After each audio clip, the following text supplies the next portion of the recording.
Hare Rama, Hare Rama, Rama Rama, Hare Hare Hare, Hare Krishna. Hare Krishna. Hare Krishna. Hope you all are doing good. Yes, fantastic. That's great. Okay. Welcome you all again, and let's chant the prayers.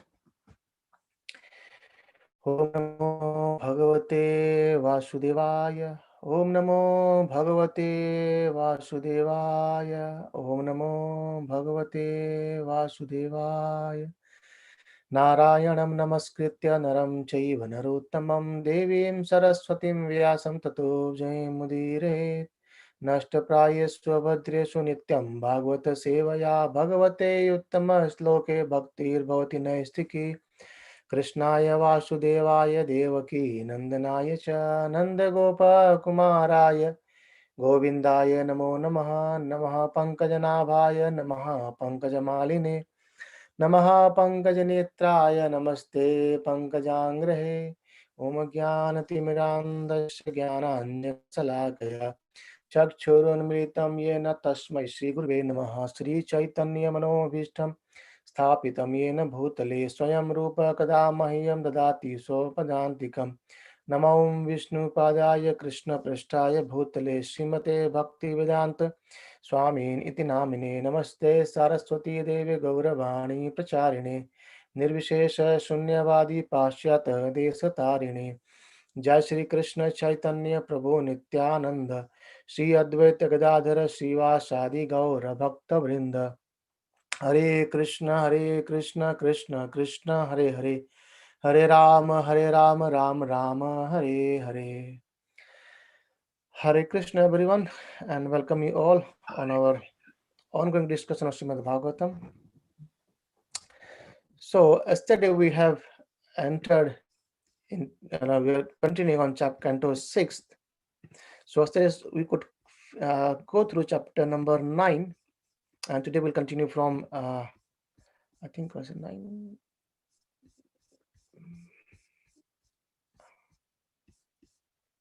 Yes, we'll continue from 10. So where we heard yesterday about discussion between Sukadeva Goswami and Parishit Maharaj that after Indra being after killing Indra, their second guru, or with the Brihaspati, he hidden himself, he became invisible, and then after that, as by instruction given to them by Brahmaji, Indra and all the devatas, they approached to Vishwarupa, and then later on we understood how even Vishwarupa has been killed, or 3 heads has been cut up by Indra. And then by the angry his father, Vishwarupa father's Dadichi, Trashtva, he did sacrifice, and then there was a demon came from there, and the demon was named as Vitrasura. And then by seeing Vitrasura, all the devatas, they got frightened. They went back to Lord Vishnu directly to take shelter of him. And then Lord Vishnu guided him that you go and approach to a rishi called Dadichi and ask him for his bones, basically to give up his body and give the bones to you. And then Vishwakarma will carve a thunderbolt, and then by all my powers in that thunderbolt, you will be able to kill Vitrasur. And then we were discussing about how Dadichi and Indra, discussion between that. After that, Indra, by getting the thunderbolt, he came back to fight with Vitrasur. And Vitrasur, so we'll continue from here, that how the fighting between Vitrasur and Indra goes on. So Vitrasur, by seeing that all the devatas, they come back, and then the fighting happens. So right now, in this position, all the devatas, they are actually a bit more kind of powerful, and also very very assured that we are going to win this now, because we have been assured by Lord Vishnu. So then they started exchanging a lot of weapons between both sides, from the side of all the demons associating the or giving company to Vitrasur, and then also Devatas. And this time, uh, the Devatas are not being harmed by the weapons of demons. Rather, the demon, they are getting harmed by that, and they started fleeing here and there. And Sukadeva Goswami continues at saying that when the insignificant persons use rough words to cast faults, angry accusations against sensitive persons, their fruitless words do not disturb the great personality. Similarly, all the effort of the demons against the demigod who were favorably situated under protection of Krishna were futile. So previously we heard that how Vitrasur was very heavy on the Devatas, and they all flew to see Lord Vishnu. And now, being empowered by or being given protection by Lord Krishna, they are fighting well. And all the demons, they started fleeing away. And Vritrashur saw everyone. Then he saw his back, and they said, "Oh, everyone is going away." And he smiled and spoke to all these his followers, or who are there to fight on the behalf of Vritrashur. He said, he actually called so many names of the asuras. He says, O Biprachitti, O Namuchi, O Pulama, O Maya, Maidana, O Narva, Shambra, please hear me and do not flee. Do not go away, just try to hear me. And he said, all living beings who have taken birth in this material world must die. And surely no one in this world has found any means to be saved from death. So just imagine, this is the demon Vitrashur is giving a talk on highly philosophical or intellectual things that do not go away and just be in the war, and everyone has to die. And even Providence has not provided a means to escape it. So in any situation, no one can escape death, right? We can try to escape anything, like some shows.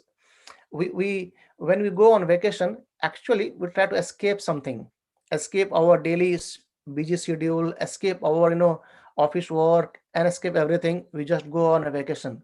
But as soon as the vacation get over, either by a time or when we adjust our all money, we come back and again get engaged in the whole affairs, family affairs, job affairs and everything. So in the similar way, no one can escape it, because we have family, we have in a job, we have to take care of families, job and everything.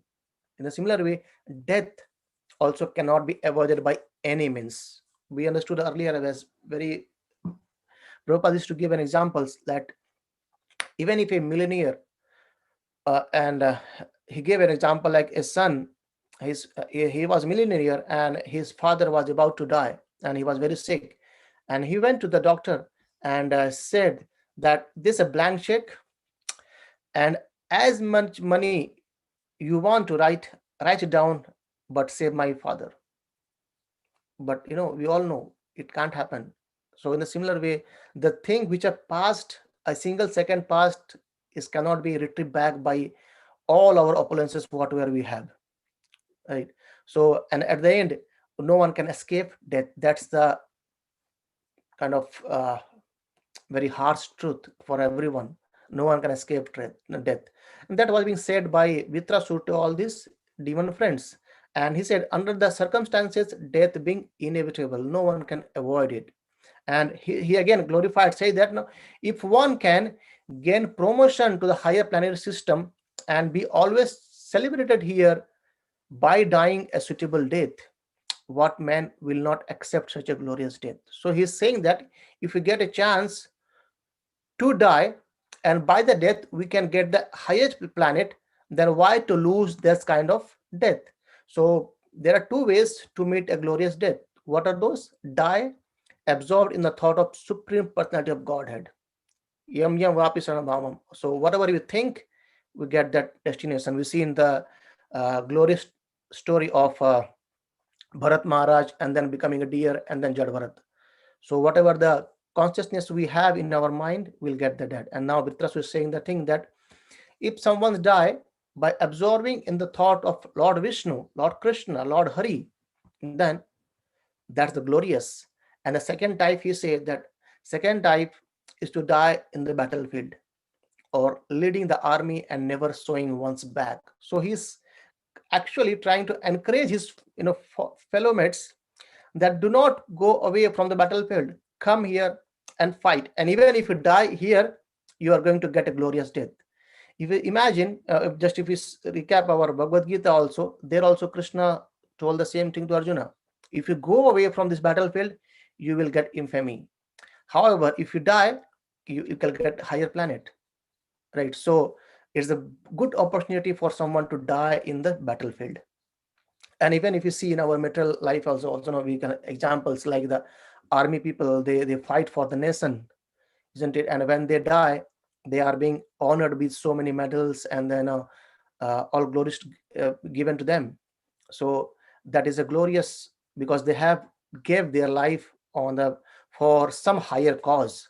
They haven't just given their life for anything. They have given the life for their nation, for the society, for the country, and they are being glorified. And that's what I'm saying here by Mitrasur, that do not go away, do not fly back, do not show your back to the enemies, and don't run away from the battlefield. So that is how it's chapter 10 being concluded. And then in chapter 11, it's being described that when demon started fleeing, and even by the words of Vitrasur, they didn't come back. They said, okay, you say and you fight. We are not going to come back again. And by seeing this, all the devatas, they attacked all the demons are flying, they're fleeing back by swinging their back, and still the devatas, they're attacking them from back. And by seeing that, Vitrasur got a bit more angry, and he became he could not tolerate, and then he started speaking with anger to all the devatas. He said, killing from back is never glorious, and why are you all trying to kill the soldiers who have left the battlefield? So if you want to fight, just fight with me. And why are you fighting with this all who had actually shown the back to you and they are flying away? And it is basically uh, you are not becoming heroism. If you want to have true faith in your heroism, then have faith and fight with me. And please stand before me for a moment. He's challenging actually all the devatas. If you want, you can just come in front of me and fight with me. Don't fight with the one who has shown the back on the battlefield. Even it's being said there are very, very kind of rules and regulations for fighting as well. Like, if someone has gave up his weapons, is not supposed to be killed. And if someone has surrendered you, like Kali being surrendered to Parashit Maharaj saved him, he didn't kill him. So there were so many rules and regulations for that. And that was being again said by Vitrasur to the demigods, that do not attack those or my friends who have actually fled from the battlefield. And then he got angry, and that he just by started roaring, and then Indra, actually Indra was being struck by that, because by hearing those words from Vitrasur, Indra became a bit angry. And Indra, actually, he threw his club. He has a very glorious club, and he threw the club. But just imagine that club is being caught by Vitrasur like a small toy. It was so huge that is like just a small toy, and he just threw it back to the Airavat, to the elephant of Lord Indra. And the elephant fell down and started bleeding as well. And Indra, somehow or other, he has mystic powers, and he cured it very quickly by the chanting the hymns, and he cured very quickly to the Airavat. And because he actually can produce nectar in his both hands, and he got the elephant got off the Airavat, and also Indra again got back. And by seeing that, Indra, again Vitrasur could remember how Indra killed his sinless qualified Brahmana brother. So when in the second time when Indra got off after recovering from the attack by Vitrasur, and now Vitrasur became more angry. He could remember everything, that this is the one who has killed my sinless brother, the Brahmana, you remember. And then, and said that I shall be freed from all my debt after piercing you stone like heart with my trident. And I'll just take the revenge of killing my brother by just killing you. So, and even after that, all the vultures will eat your body. He said that, no, I will kill you, and I'll give your body to all the vultures to eat. It signifies actually a lot of things, because normally, if the culture is that the body should be either burned or digged, depending on the religions, but it should not be given to the animals or vultures to eat. That's again very kind of not a good culture. And that's what is being said by Vitrasu, that after killing also, I will let the vultures to eat your body. And in this way, he's actually challenging Indra. And he said, if all the devatas, they want to follow you and attack me, I shall cut their heads and offer a sacrifice to Bhairava. So this, imagine how powerful Vitrasur would be, and he's challenging all the devatas in Indra in this way.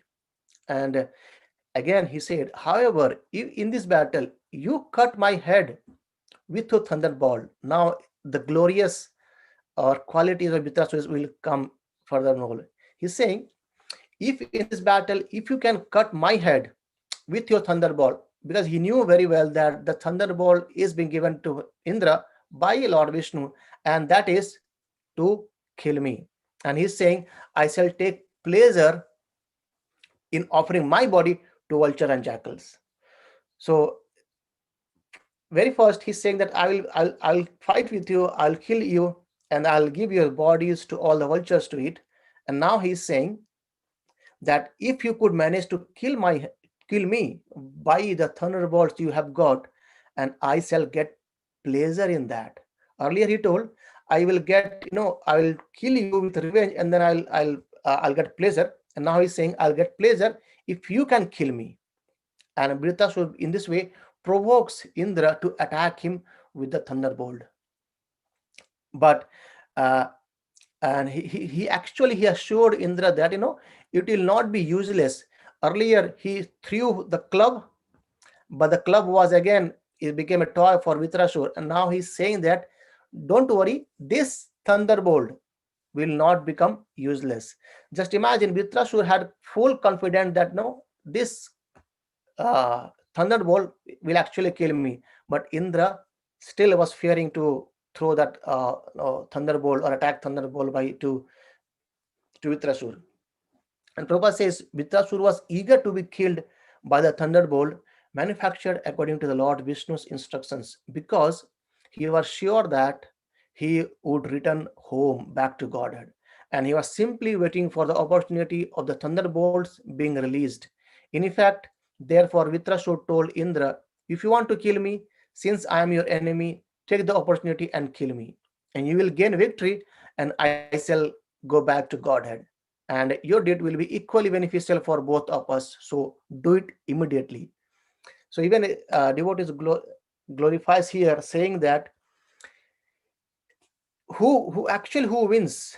Vitrasur is being killed by, we'll see it, Vitrasur is being killed by Indra, and he regains his all position of in there. But Vitrasur goes back to the Godhead. So that's why this death of Vitrasur is being glorified more than the win of Indra. And then he said, since you have come here to kill me in accordance with the Lord's order, so there is no doubt that I shall be killed by the release of your thunderbolt. So please do not have any doubt. Just attack with this and kill me.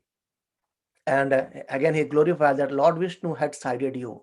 Lord Vishnu has taken a kind of favorable side towards you. So therefore, victory is sure for you, and opulences and all good qualities are assured for you. That's being assured back again by Vitrasur. And Prabhupada says in the purport that, quoting from one of the verse from Bhagavad Gita in the last verses, Yatra Yogeshwaro Krishna, Yatra Partha Dhanodharo, Tatra Sri Vajir Bhutir, Bhuva Nitir Matir Mama.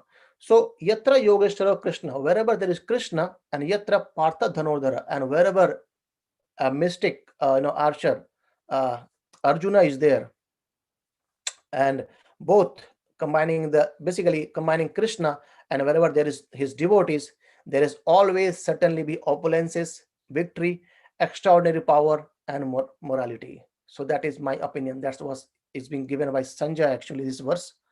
And by the force of your thunderbolt, I shall be freed from all material bondage and shall give up this body and also this world of material desire. So just imagine how what kind of provocation he is actually saying to Indra, that please kill me, because this thunderbolt is sure to gonna kill me, and I'll go back to Godhead. I will also give up this body and all the material desire of this world. So please do not hesitate to kill me, and you are sure to get all the opulences, you are sure to get victory, because this thunderbolt has been given to you by Lord Vishnu. And then he says, uh, he told that, fixing my mind upon the lotus feet of Lord Sankarsana, he actually fixed his mind focusedly on the lotus feet of Lord Sankarsana, and then I shall attain the destination of such great sages like Narada Muni. And he said, "Oh Lord," he said, "Our Lord, the Supreme Personality of Godhead, forbids his devotees to endeavor uselessly for religion, economic development, and sense gratification. So, O Indra, one can thus infer how kind the Lord is. Such mercy is obtainable only by an unalloyed devotee, not by persons who aspire for material gains."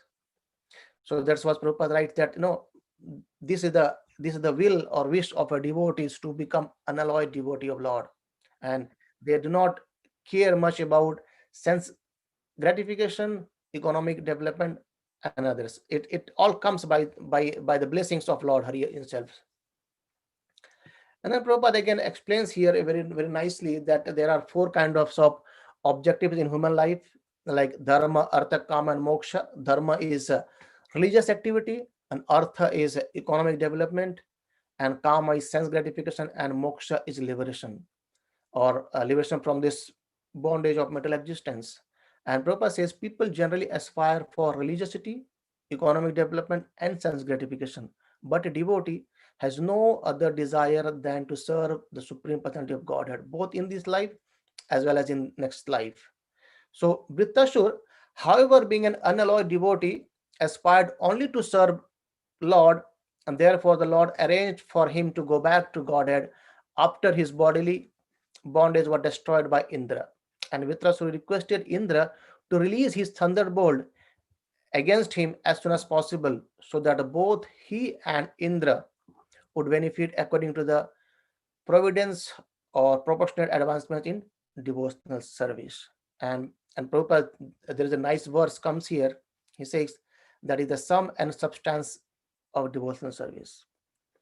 So he says, "Oh my Lord, Supreme Personality of Godhead, will I again be able to be a servant of your eternal servants who find shelter only at the lotus feet?"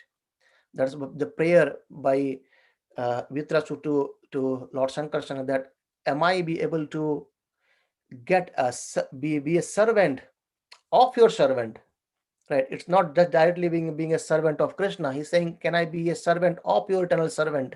And oh Lord of my life, may I again become their servant, so that my mind always think of your transcendental attributes, and my words always glorify those attributes, and my body always engage in loving service to your lordship. How can I get it? Prabhupada says that this verse is sum and substance of devotional life, and one must first become a servant of the servant of the servant of the Lord, Dasanudas. So as we say, the spiritual masters, they are representative of Lord Krishna.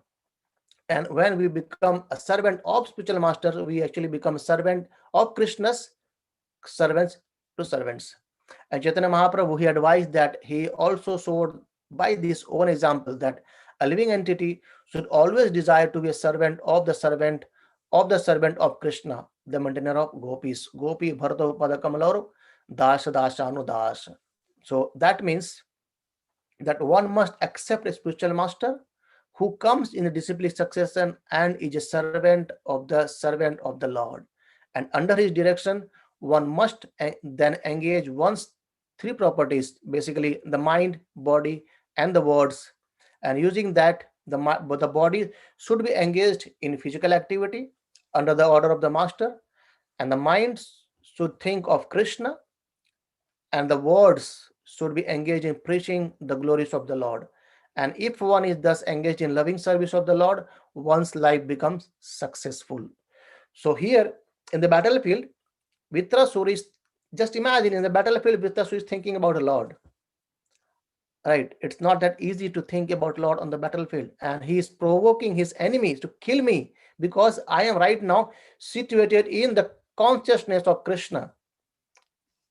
Just imagine, and then he glorifies in a three-way examples of how I can become servant. He says, "Oh lotus eye Lord, as a baby bird." He gave three examples here. First is the baby bird. He says, "As a baby bird that have not yet developed their wings, always look for their mother to return and feed them. I want to become your servant like this." By like what? Like baby birds who are always dependent upon their mother, because when their mother comes back, they feed them. And then again he take another high step from there. He says, birds are still lying on their nest, and they are somehow or other engaging their mother to serve them. And then he takes another step from there. He says, as a small calves tied with ropes await anxiously the time for milking, when they will be allowed to drink the milk of their mothers. So now there is some endeavor for the calves as well to go and drink the milk from their mother. So initially the first step where it says that our birds and mother, so baby bird is still there in the nest, the mother endeavor and provides and feed the baby birds. And in second case, the calves, they are very anxious to drink the milk uh, when they are being allowed. So there is some endeavor in there in the calves. And the third, he says, as a morose wife whose husband is away from the home, always longs for him to return and satisfy her in all respects. And I always yearn for the opportunity to render direct service unto you. And the third example, he says that, as a wife, if a husband is away, she always thinks of her husband. In a similar way, I want to think always of your lotus feet, Lord Hari, and let my mind, my consciousness, and everything I have attach only to you. So that is the prayer, or kind of, we can say the consciousness of Britrashur, being a demon. He is glorifying Lord, and he is fully focused on lotus feet, and he wanted to get killed. And after that, just by provoking Indra, and Vitrashur actually then attacked Indra. He says, okay, if you're not attacking, maybe the words are not working, let me attack so that you might return it back with your attack. And then Indra, he was a bit brave, because he got the thunderbolt, and Indra could bravely cut down the weapon what been attacked by Vitrashur by his thunderbolt. And also he cut one of the hand of Vitrashur being cut. And Vitrashur had just one hand now, one hand is being cut, and still Vitrashur struck him on the jaw with an iron mesh, and by he dropped the thunderbolt from his hand. So just imagine, one hand is being cut off, it has got one hand, and in that one hand he punched with an iron mesh to Indra, and thunderbolt from the hand of Indra fell down, and Indra became ashamed, and practically he was defeated and dared not to pick that weapon again, because he thought, okay, what kind of shame it is, I've dropped my weapon on my battlefield, and now I'm going to pick it up. It's more ashamed. And however, Vitrasur just imagine, Vitrasura, he encouraged him, saying, take up your thunderbolt and kill your enemy. This is not the time to lament your faith. Do not worry. Take it up. Lift up your thunderbolt and kill me. And then he glorifies, saying that all the living beings in the planet of the universe, including the presiding deities of all the planets, are fully under the control of the Lord, and they work like birds caught in the nest who cannot move independently. His glorifying Lord, that we all are somehow or other, we are being controlled, fully controlled. We discussed yesterday, maybe yesterday or a day before, that we are Ishvara, but we have very limited control. But Parameshwara, his Krishna, he's actually controlling through his energy to every one of us. And he says, no one is independent at all, and all are puppet in his hand.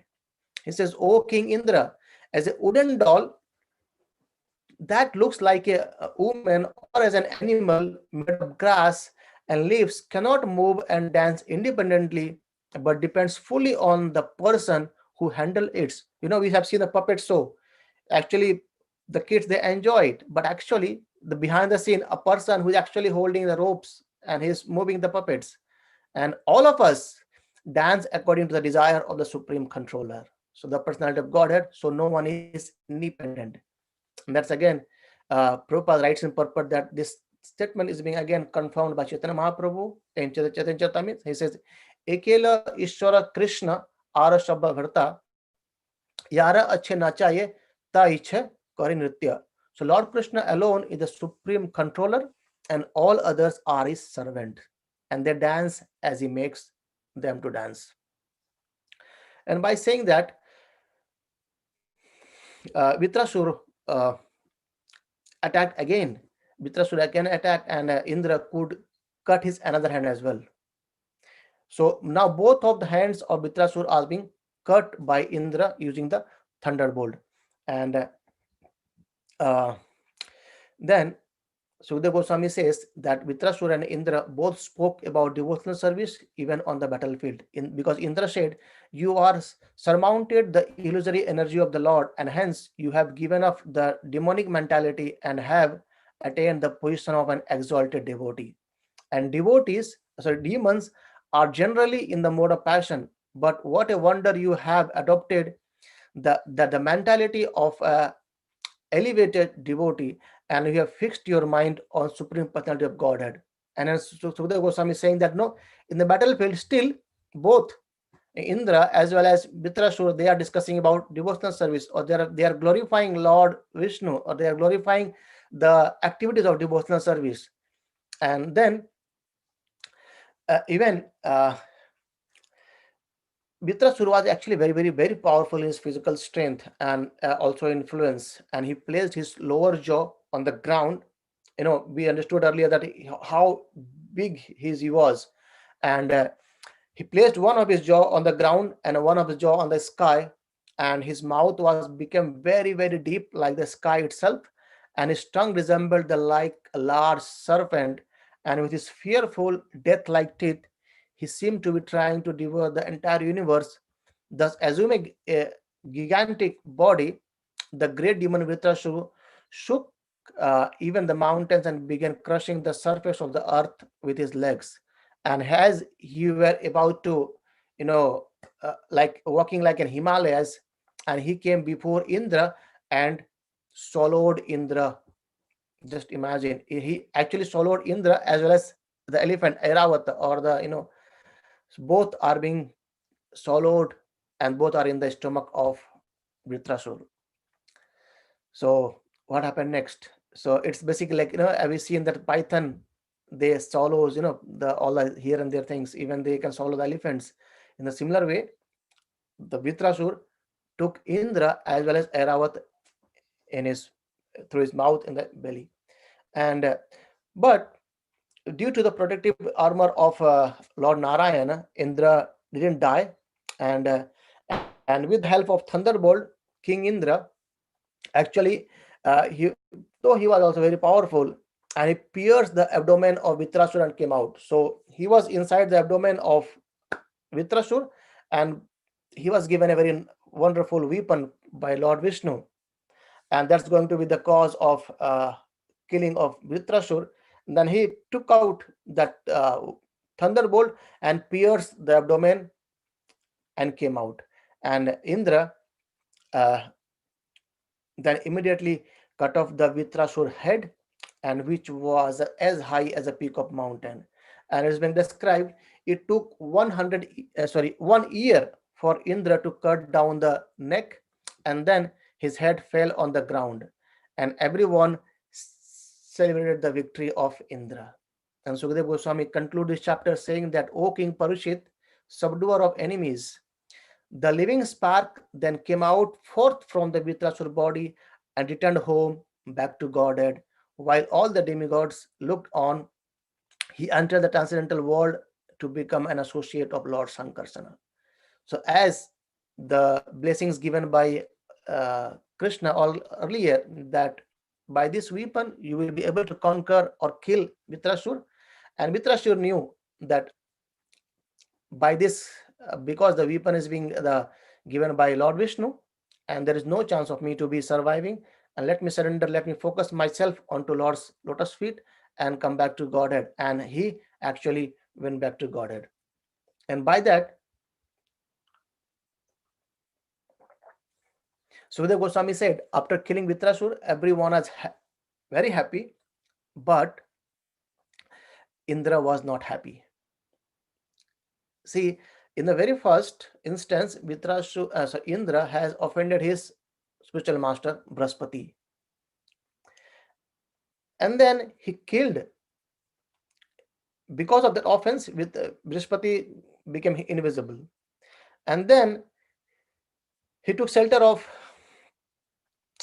Vishwarupa, and then Vishwarupa was also being killed by Indra, who was again a Brahmana. And then this third Vitrasur, by the discussion of Vitrasur, he was an exalted devotee, and Indra knew that I have killed a very exalted devotee of Lord as well.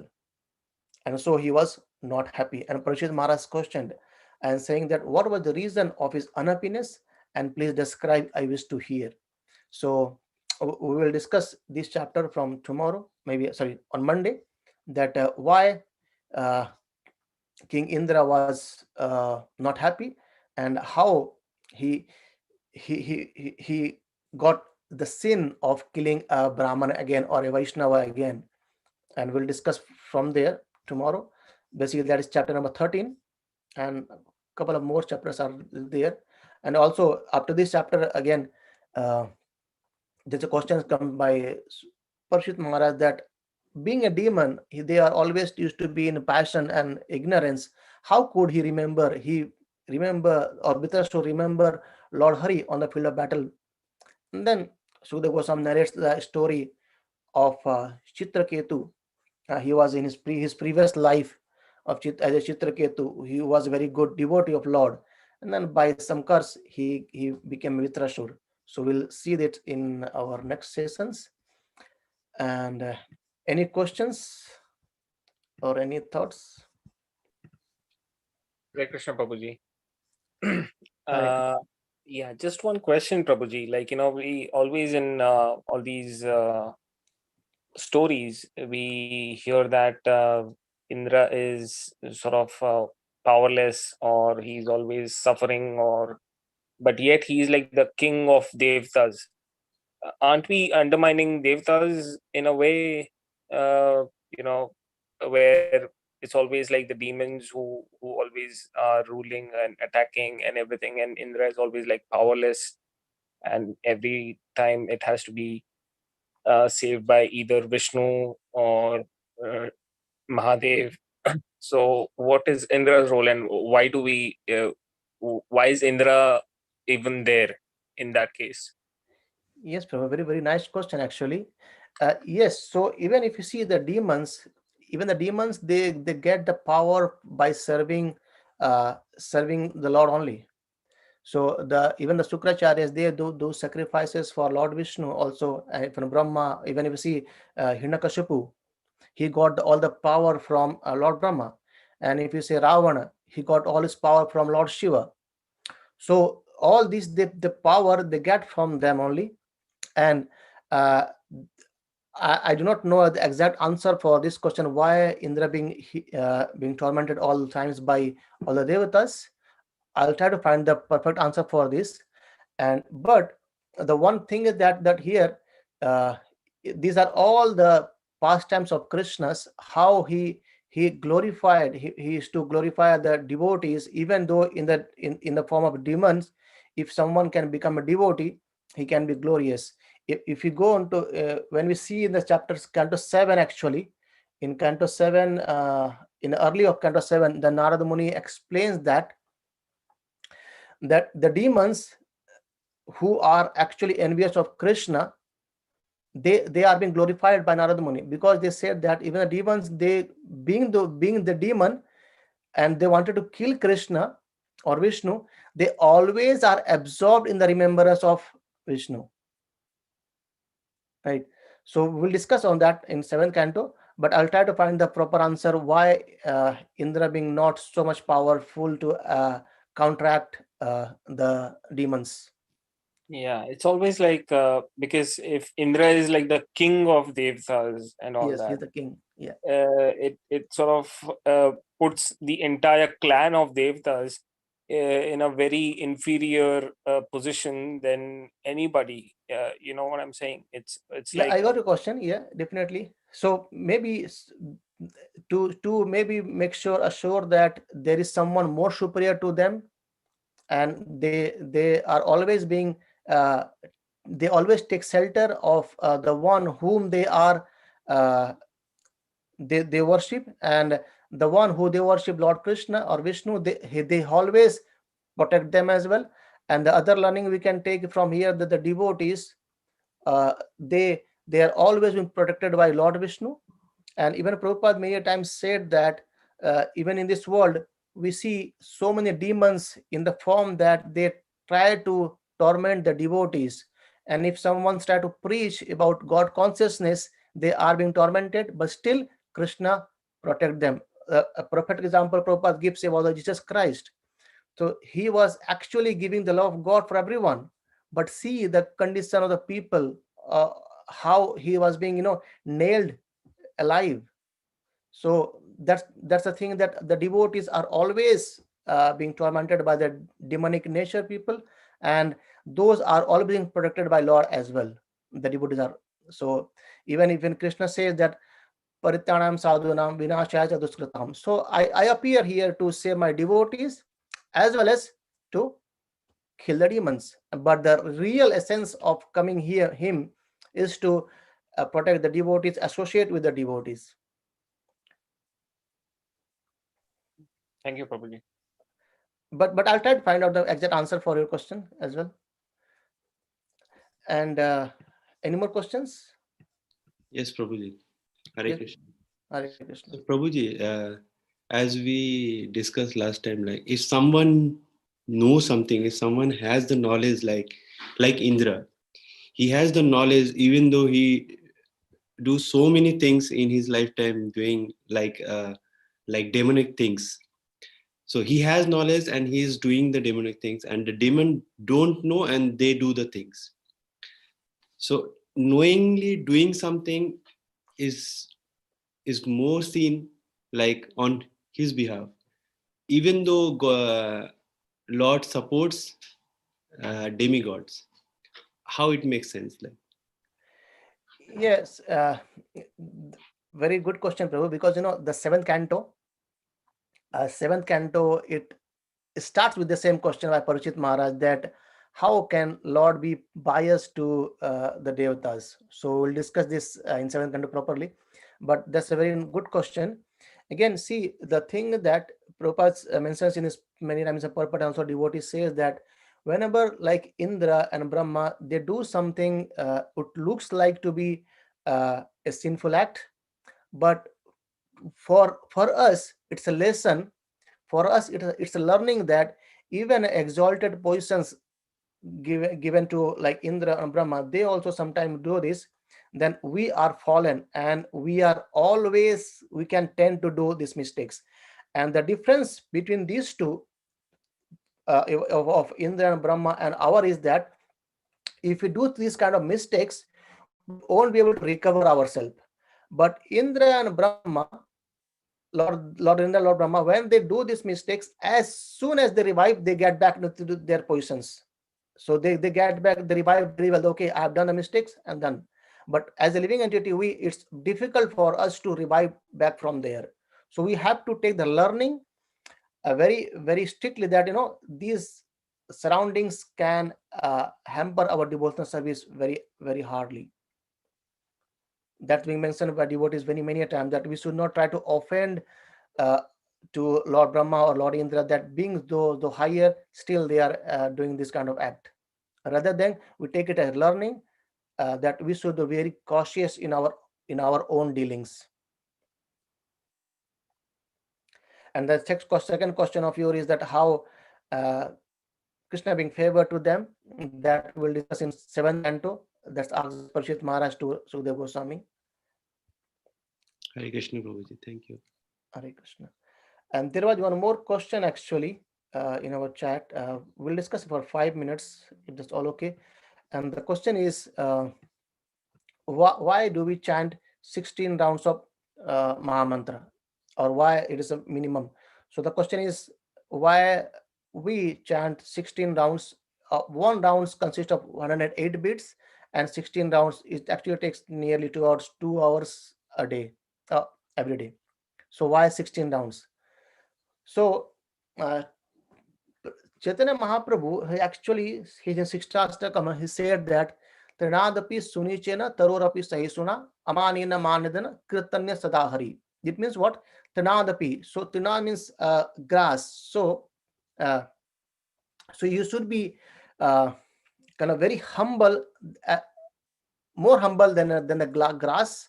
And Tarorapi Sahisuna, Tarora is tree, and you should be as tolerant as tree. So on the grass, even the people, they walk on their foot with the grass heads, still they stand up again.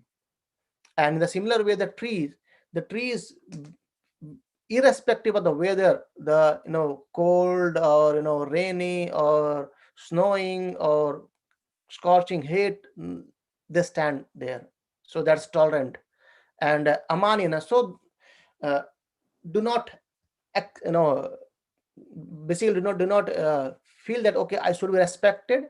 And on the other hand, manadena, always respect others. Do not accept honor, and always respect to others. And in this mood, in this way, one should kirtaniya sadahari, one should chant the holy name all the time. Sada means all the time. Also we understood earlier in Srimad Bhagavatam Mahatma that Sada is Sada Sevya Srimad Bhagavati Katha. Yasya Swarnamatena Harshitam Samashita. So by chanting, by hearing, and by reading Srimad Bhagavatam and chanting his holy name, by discussing about his glorious name, Krishna appears in the heart. However, it becomes very, very difficult in a practical way for us to chant 24 hours, isn't it? So in the similar way, Prabhupada actually, when he started the movement, he said devotee must chant 64 rounds every day, which actually towards 8 hours a day. And initially, when the devotees, they joined very, very initial days of ISKCON, Prabhupada told them that you should chant 64 rounds. But that practically became very difficult, because we have to work, we have to go and earn money for our livelihood and other things. And then Prabhupada came down till, then he came to 32. You should do 32. But still the devotees or the disciples of Prabhupada, they complained, Prabhupada, even 32 looks to be very, very difficult, chanting of 4 hours every day. And then Prabhupada, being more merciful, he said 16 is the minimum. And maximum is as much as you can do, but 16 is minimum. And you should chant 16 rounds a day, every day. And there's a couple of things on that actually. When we give a commitment of chanting 16 rounds a day, it means we associate almost 2 hours a day. And in one round, we take nearly 1700's name of Krishna. And if you count, it's 1700 into 16, it comes nearly 27,000 of name of Vishnu, Hari, Krishna every day. And if you see that when we take breath, and the science also, if you can Google it, it says normally a healthy person's breathe in between 12 to 16 breathing per minute. And if you calculate all days, it comes to nearly around 23, 24,000 breathing in a day. And when you chant 16 rounds, it means every breath of ours is being given to Lord Krishna's as a blessings or as a mercy. By getting we get from Krishna, we compare it with that day. And also that's why Prabhupada says we should have a minimum of 16 rounds. And the second point is when we commit something, because we have to do it. So when we do it regularly, 16 looks to be very nice, and we can remember Krishna throughout the day continuously. And if there is no fixed number of round, then someday we may chant one round, sometime we may not chant 16, some might, someday we might skip it. So just to have something very, very strictly, as yes, this is a path you have to do. Basically, like, when you go to school, we have to read. We have to ask students, yes, you should be reading every day properly. You should go to schools every day. Isn't it? In a similar way, Prabhupada says, follow 4 regularity principles, at least chant 16 rounds. And by the dedication, when we give to Krishna, Krishna empowers us within us, and we can feel, realize Krishna consciousness within our heart. Right. So that is why 16 is the minimum, but it's not a thing that right away we go on 16. If you can, very good. But otherwise, we can start with one round of commitment. Okay, I'll chant one round every day without fail. And then we give this commitment, we go towards a bit more. Okay, 2 rounds, then 3 rounds, or 4 rounds, then 6 rounds and 8 rounds. So gradually, it's basically, let's suppose you have a friend. Let's suppose you are sitting in an office, you got a new colleague. And on the very first day, you won't reveal anything or everything to your friend, or neither he reveals to you. So gradually, when you start going for tea, when you start going for a lunch and for something more, gradually the friendship goes more and more, and both they start revealing, okay, everything here and there. In a similar way, when we associate with Krishna through his holy name regularly, continuously, every day, then also Krishna starts revealing him to us within our heart. Right. So that is why Prabhupada says 16 rounds should be done, and we should try to reach that. But if you can commit for 2 rounds, 4 rounds every day, that's good start as well. Okay. Thank you, Prabhuji. Hare Krishna. Hare Krishna. So even there is a limit. If we say there's a limit as well, the limit is we have Srila Hardas Thakur. So Srila Hardas Thakur, he was given a name called as Namacharya, and he used to chant 192 rounds every day. So practically 24 hours a day he was chanting the holy name. So that's why he was given a Namacharya, and no one can cross it. It's very difficult. And it's Prabhupada also says that no, we don't have to imitate, rather than do it in as a followers, by inspiration that yes, we should chant the holy name. By that, we can revive our own relationship with Krishna and go back to Godhead. And there is an importance of 108 beats. There are so many importance, but it's being Prabhupada says that 808 beats are also being compared to the Upanishads. So when we chant 108 beats, we actually get the understanding of the Upanishads. Also is being compared that 808 beats as the confidential gopis of Krishna's, or best gopis of Krishna's, even the best wives of from 6,108 wives. So there are different conclusions for 108 beats, but that are things. And we pray to gopis that as you are always engaged in the service of Lord Krishna, so please help us out to get the association of Krishna, and get the love of Krishna as well. Hare Krishna. Hare Krishna. Hare Krishna. Hare Krishna. Grantaraj Srimad Bhagavatam ki, Jai. Prabhupada ki. Jai. Hare Krishna. Hare Krishna. Hare Krishna.